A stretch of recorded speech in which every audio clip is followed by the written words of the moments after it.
Greetings and salutations, loyal viewers of this channel. My name is Sean, and today we're going to talk about Proposition 47 and Gavin Newsom's underhanded, sneaky campaign in order to prevent California voters from voting this proposition down, because Gavin Newsom, even before he was governor, was a long-term supporter of this proposition. He's an advocate for it, he's a defender of it, and he believes, and I'm not kidding, that Proposition 47 going down will hurt his theoretical run for president in 2028, so he's decided that he wants to let the residents of California suffer because it could hurt his political legacy. And by the way, we have the emails to prove it. Now, we're going to get into this, but before we do, thank you to everybody who supports this channel via actualjusticewarrior.com/join. Give me the money.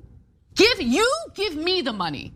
Okay. Came to San Francisco just to ask the governor about this. He was at Manny's while some Democratic state lawmakers are working behind the scenes on an effort to try to dissuade the Proposition 47 ballot initiative campaign from moving forward with its efforts to reform it. So essentially, there's an organization, like many an organization in the state of California, that seeks to put Prop 47 on the ballot again, now that it has been almost 10 years and it is insanely unpopular. Gavin Newsom doesn't like this, so essentially one of the strategies that he's tried to implement is by introducing some petty, small, insignificant reforms to the law that won't do anything to address the problems with it, what it has created in the state of California, and this is done to show that he is willing to compromise, but in reality, it leaves the core tenets of Prop 47 in effect, because that is considered a portion of Gavin Newsom's legacy. And again, Gavin Newsom doesn't want to admit that he was wrong about this, so he would rather have Californians suffer than actually take a possible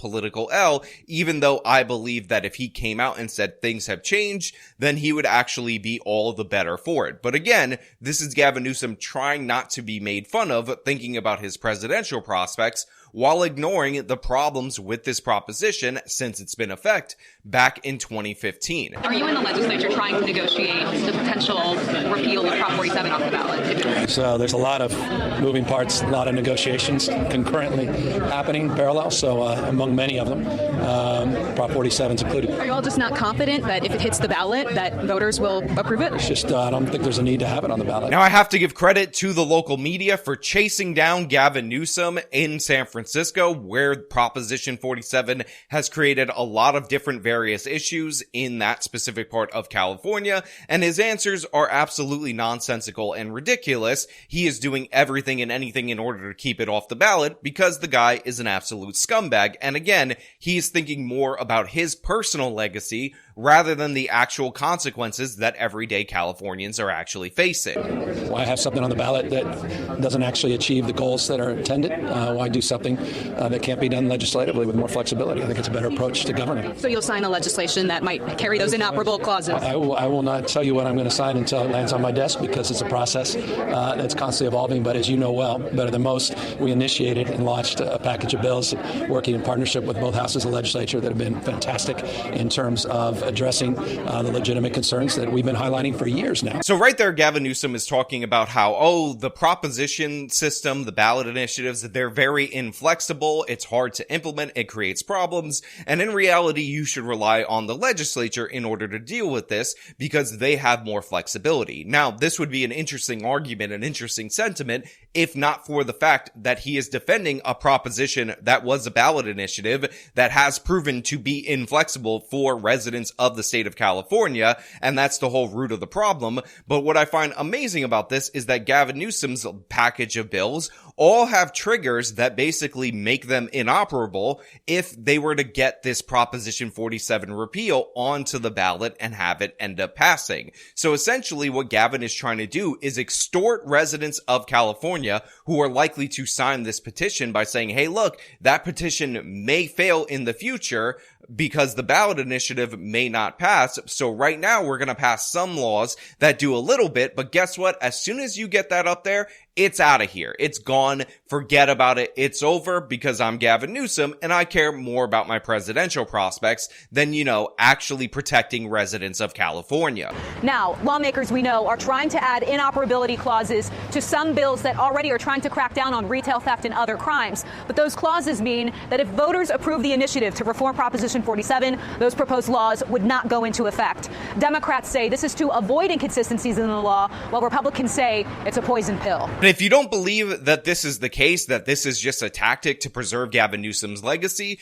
like I said, CBS News, and credit to them, has obtained emails from Gavin Newsom's chief of staff that explains quite clearly that this is all a political strategy. It has nothing to do with what is actually effective in terms of legislation, and I want to go over this article so you guys can see for yourself what's actually going on behind the scenes. The battle over a ballot initiative hoping to crack down on retail theft is intensifying. Some Republicans and Democrats at odds, others reaching across the aisle to work together. And now a CBS 13 News exclusive. Investigative reporter Julie Watts obtained emails between the governor's office and initiative leaders, which reveal what led to the breakdown of negotiations. So an email chain obtained by CBS News California Investigates reveals that the governor's chief of staff would not negotiate to strengthen a package of Democratic crime bills unless the Coalition for Crime Victims, retailers, and law enforcement leaders would agree to postpone their ballot measure until 2026. Now, the reason that 2026 is the deadline that Gavin Newsom's chief of staff wants them to go with is because 2026, that election,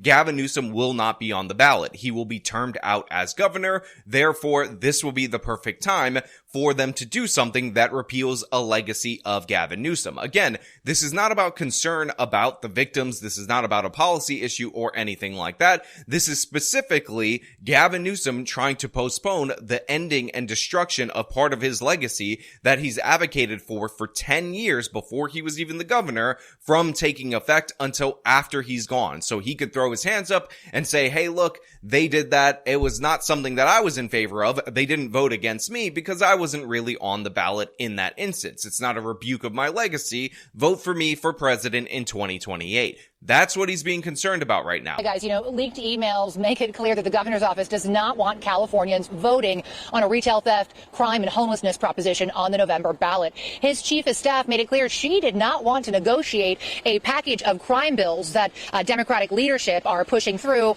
unless a coalition of crime victims and law enforcement leaders and retailers would agree to pull their ballot measure off the ballot completely until 2026. Now, at issue is what is called the proposed Homelessness, Drug Addiction, and Theft Reduction Act. It is intended to reform Prop 47, which was approved in 2014 by the voters, that reduced punishments for drug possession and thefts under $950. The ballot proposal has been billed as a Republican-led initiative, but it's actually sponsored by a group of victims advocates, businesses, and public safety leaders, including former prominent DAs. Top donors for the ballot measure, which has now qualified for the ballot, include Walmart and Target. Now, one of the tricks of Proposition 47 is that it lowers consequences for things like drug possession, for issues related to homelessness, theft, and whatnot, and what are classified as non-violent crimes. And as Anna Kasparian of the Young Turks says, when this was proposed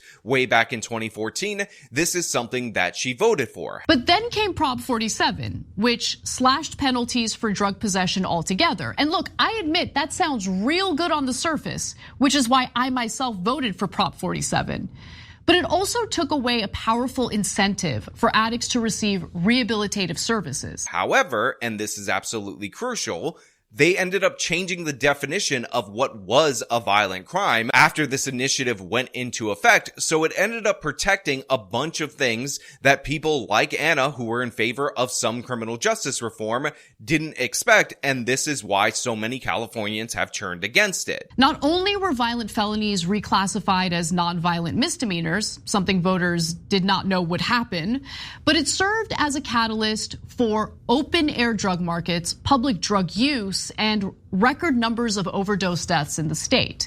It also reduced penalties for theft, which is why you might have seen all those smash and grab videos out of California. Now, in the absolute purest sense, I want to put this out there. It is totally fair to say you voted for this, you deserve the consequences of this, because in this case, where it's a ballot initiative, that is in fact true. But even something as straightforward as ballot initiative, it turns out, is vulnerable to tricks after the fact, which is the California legislature going out of their way to recategorize crimes in order to fit into this ballot initiative that were never intended initially by the voters to be recategorized and treated in this bad way, in this way that has has no consequences. So again, you can hold these people accountable. You could say that they voted for this, but remember, they changed the rules after the fact, and now there's this fight in order to prevent people from trying to vote for this again. You know well, better than most, we initiated and launched a package of bills working in partnership with both houses of the legislature that have been fantastic in terms of addressing the legitimate concerns that we've been highlighting for years now. So it's important to understand that those great bills that Gavin Newsom is talking about that are going to address the concerns that everybody's worried about, the Democrats are posturing themselves as willing to negotiate on this particular issue out there in the public, or at least they were, but these emails show that they never intended to do so. They show the exact opposite. They show that these bills are being put up in order to maintain the status quo, and they're meant to be a distraction, and we can see that, again, with what Gavin Newsom's chief of staff is saying behind the scenes. The issue is the Homelessness, Drug Addiction, and Theft Reduction Act, and it's intended to reform Prop 47. That's the 2014 voter-approved law that reduced punishments for drug possession and thefts under $950, which, according to law enforcement and retailers, means even repeat and career thieves and people in possession of hard, lethal drugs now only face misdemeanors, which in California means no time in prison and rarely any time in jail. In one email, the governor's chief of staff, Dana Williamson, tells the coalition's lead negotiator, Greg Totten, that leadership is willing to negotiate on the package of crime bills, which would take effect immediately, clarifying, as far as an initiative, we're open to something in 2026. Totten replies, as I noted previously, our focus is on amending Proposition 47 for the 2024 ballot, adding, if the administration is prepared to consider an amendment of Prop 47 on the ballot, then we are happy to meet. Williamson responds, quote, if that's your position, then I agree. There's nothing to talk about. She adds, it's really amazing how you are incapable of taking a win, and the consultants you're working with haven't won anything in a decade. Good luck. So unsurprisingly, somebody like Gavin Newsom, who is an absolute weasel in every possible way, who is trying to deflect, deny, go after the state of Florida for the problems over there, has people like this working for him. Nasty people who don't want to negotiate anything in good faith. All they want to do is protect Gavin Newsom's legacy because they're trying to ride his coattails to the White House, and this is one of the reasons why the man should never be president. Never for a second should be considered, even if he kind of looks like a president. Now, lawmakers we know are trying to add inoperability clauses to some bills that already are trying to crack down on retail theft and other crimes. But those clauses mean that if voters approve the initiative to reform Proposition 47, those proposed laws would not go into effect. Like I said, and like the media reported, they essentially added all these poison pills to these various bills meant to reform Prop 47 that would essentially make them null and void if it ever got to the time where Gavin Newsom's favored policy was at risk. Because again, it's not about helping the residents of California. It is about making sure Gavin Newsom is successful politically. A 2020 paper from the New York-based Center for Court Innovation surveyed California drug courts after the passage of Prop 47 and found participation was down statewide by 67% between 2014 and 2018.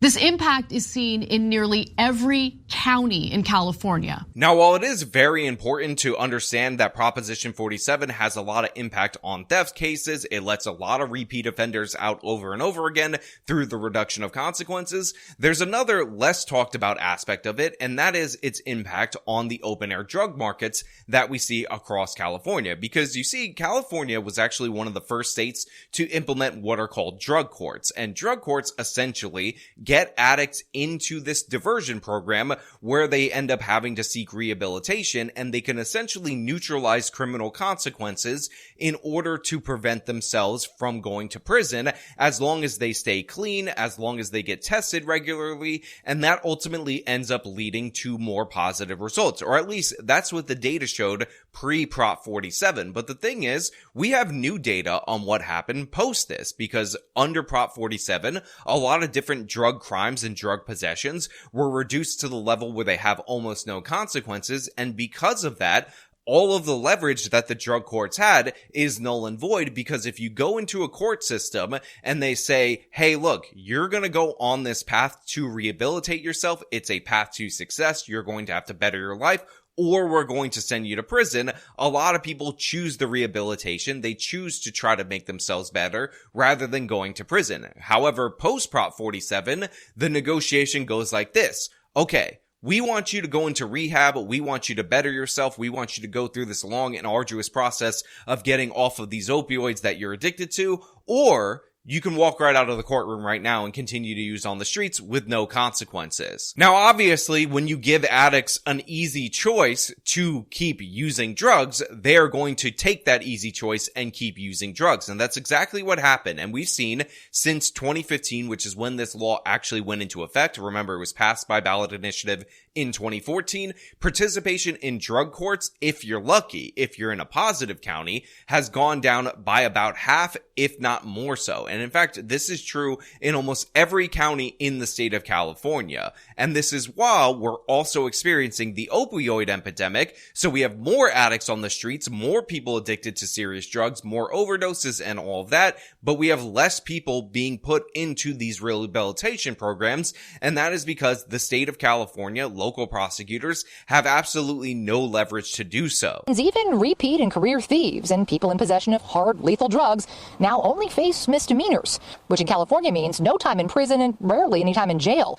In fact, officers can't even arrest someone for a misdemeanor unless they witness the crime firsthand. I mean, again, just think about how absurd the state of California is. Not only do misdemeanors, which by the way, never were supposed to equal prison time because misdemeanor means you go to jail for up to a year for a gross misdemeanor, but the police can't even engage in an arrest of somebody who is committing a misdemeanor unless they firsthand witness it. So if you wonder why all these different various thefts don't lead to actual arrests, that is the reason why, because the arrests cannot stand up to scrutiny, because unless the officer actually sees the theft go into effect, if it's under $950, then they can't initiate even an arrest. And you wonder why crime is going completely out of hand. You wonder why these issues spike up in California. But Gavin Newsom, not interested in it. Again, the email chain exposes that all he's interested in is his political career, and it's absolutely shameful. But I want to know what you guys think down in the comments below. Should they try to negotiate with this bad faith actor Gavin Newsom, or should they force this on the ballot initiative, vote it down, and shame Gavin Newsom for trying every single dirty trick in order to protect it because he's more concerned about his legacy? I want to know what you guys think. Again, if you like this video, show them by leaving a like, subscribe for more content, follow me on the social media, support me via the support links in the description of this video. This has been me talking about Gavin Newsom's Prop 47 negotiations, wink wink. Till next time.